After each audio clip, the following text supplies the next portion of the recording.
Hi, good morning. Ayan guys, so, good morning.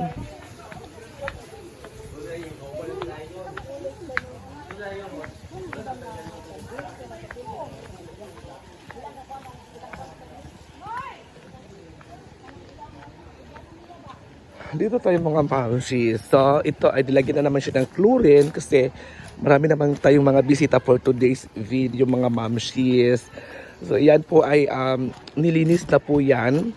At nilagyan po na ng chlorine na. Nilagyan na ng chlorine. So, yan na po mga mamsis. So, nilagyan siya ng chlorine. Dito po dumadaan yung tubig. At binawasan muna siya bago siya nilagyan ng chlorine. Isang balding chlorine po ang nilagay dito. Isang galon lang pala, joke lang, isang galon.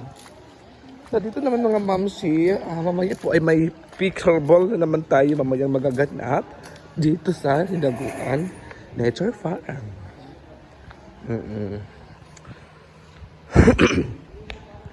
So dito yung mga sapatos ng ating iwan ko kayo ng mga sapatos to.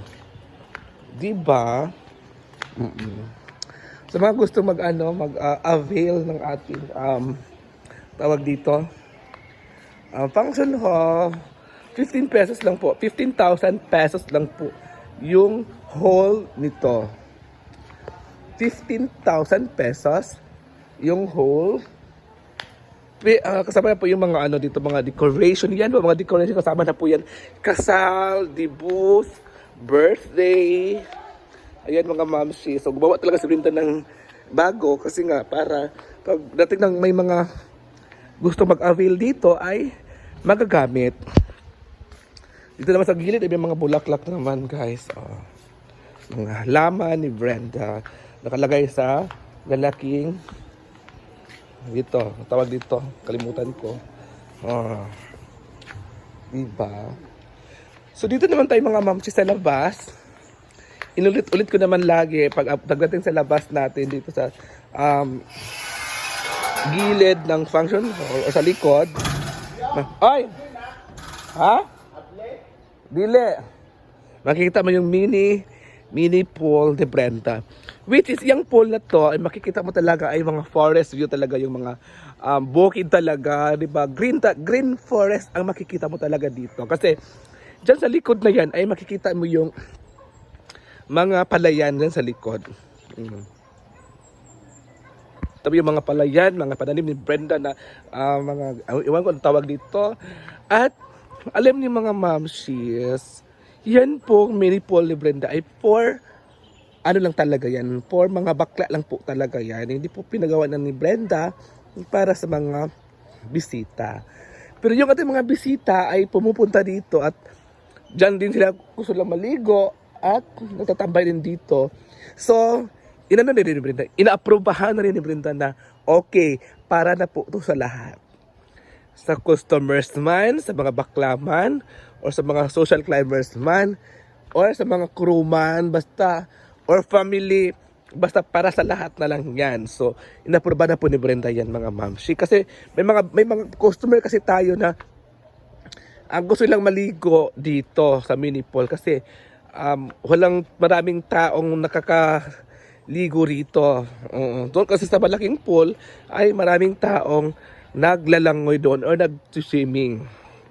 So dito naman tayo mga mamsi, hindi po natin akalain na itong tree na to, iwan ko anong Nara tree ba to o anong tree ba yan, kalimutan ko ang tawag dito. So kayo na bahala dito, baka mag-comment na naman kayo kahit ganitong halaman, hindi mo alam ito ganyan. Bahala kayo. At dito naman tayo mga mamsi, nagulat talaga ako kasi may po dito, may nilagay po si Brenda dito na score. Ito ay binili po ni Brenda sa Lazada or sa Shopee. At sinimbolo po ni J4. Si J4 po nagsimbol nito at nilagay pala dito sa harap. At nagtanim din si Brenda dito ng halaman yan or bulaklak yan. So, dito guys. So, 4 po ang binili ni Brenda ng mga ganito. Dito naman sa likod ng ating e-house mga mamsi, malalaki na talaga yung mga halaman ni Brenda dyan. Hindi na tayo makaikot-ikot dyan kasi Malaki na yung mga halaman niya. Sa dati, nilagay pinibinta dati, maliit pa yan. Pero ngayon, hindi natin nakalain. Sa ilang taon na pagtatanim niya doon, ay lumago na at lumaki na.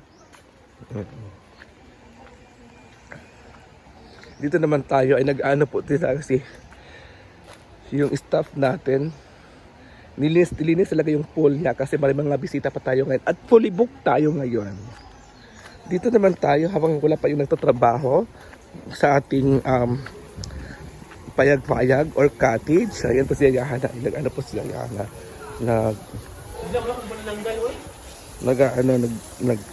Naglilimos. So, dito naman tayo guys. Ito yung likod ng CR. So, ayan. So, may mga ano pala tayo dito guys. Ito yung binigyan natin kahapon. Ang cottage. Ang tawag dito ay cottage. Dati kasi, itong cottage na to ay yung may yung ilalagay dito sa banig lang. Maglalakay ng banig. Pwede kayo dito mga mamshi. Kasi naisipan kasi ni Brenda na yung ibang mga customer kasi pupunta dito ay wala sila matulugan. So ngayon, sabi ni Brenda, sa post ng Hilaguan Nature Farm ay itong yung mga bisita natin, kahit fully booked tayo, pwede kayo dito. Pero, magdala kayo ng sarili nyong mga banig. Para dito kayo matutulog. Like kahapon, yung mga bisita niyan kahapon, ay pumunta dito. Walang mga dalang mga, fully booked na kasi hindi siya nag-PM or mag-avail ng A-house. Diretso sila dito. So ngayon, nauburan pala sila ng room. So ngayon, sa kayo mga mamsi, ito ay tawag dito. Tapos ngayon dito mga mamsi, pwede talaga kayo dito magdala ng duyan or banig. Diba? So, hindi pa po siya tapos, pero matatapos na rin to. Hindi ko alam kung ano matatapos. Baka next week matatapos na yan. Diba guys? Doon naman ay palinaw talaga yung tubig dito guys. Makikita naman natin. So balik tayo dito sa kabila. Dito sila Yana. Ha? So yan po yung mga bisita natin na may dalang banig din. So ngayon maglilinis si Gwen. May natulog pa dito mga bisita guys.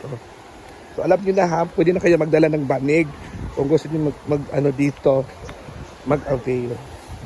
At ayan po si Gwen, naglilinis si Gwen.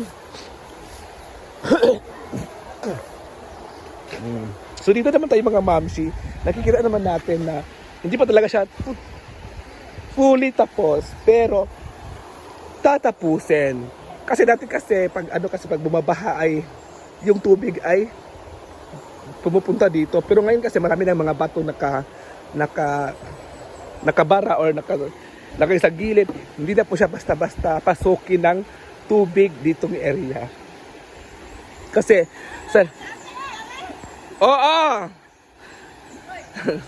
ay, maghayo na kayo, si Imang pala yan. So ngayon mga mamsi, nakita pala natin na ay talaga basta-basta yung tubig or baha kasi nakikita naman ninyo na mas malaki talaga yung mga bato na nakalagay sa gilid. So hindi na basta-basta mga mamsi. At ito ay tatrabahuin ngayon ng ating mga staff at mga ating mamasita. Together with mamasita, so maglinis muna kami mga mamsi. So ayan na mga mamsi, so good luck guys. Yung ibang mga bisita natin na umuwi na, nagsialisan na sila. So ayan guys, nakita yung mga bato. Sa mga nagtatanong, baka daw sirain naman to ng baha. So guys, hindi na po to basta-basta masira ng baha kasi may pulupot na pong mga malalaking bato dito sa gilid ng Hilaguan Nature Farm. So ayan naman na mga mamsi, so good luck guys, bye! Nagusa ka BFF?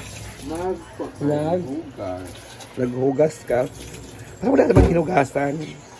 Parang wala ka nang hinugasan. Okay, so mag-side muna kami. Ay, kami bibing kung daot to. Yawa. Hindi, oy. Daw mo kagabi eh? Lubog ko. Mga naman. Sukat ko karon pag matagyan na ako.